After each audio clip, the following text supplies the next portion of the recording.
I'm an engineer. I'm a professional engineer. I'm registered out west and also here in Pennsylvania, and I've worked in construction inspection, construction management, and also with a lot of contractors and subcontractors that do various businesses.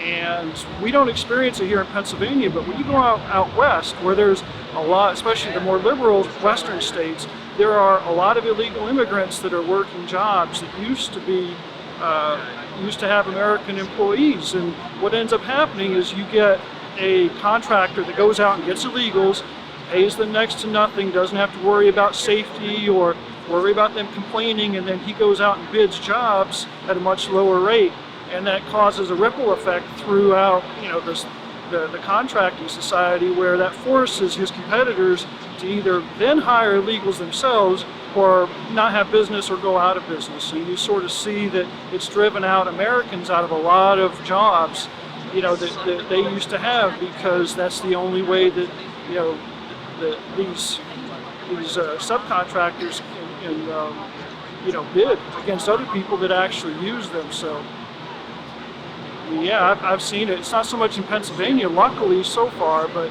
it's coming. And the idea that these are jobs that Americans won't do is utter nonsense. I mean, you can get Americans to do any job as long as it pays a reasonable wage. And when you have illegals that are willing to come in and work for a lower wage, of course nobody's going to sit there and work for the wage that illegals are willing to work for. And of course they're not willing to work under the table, and they're not willing to work with no benefits, because that doesn't make any sense.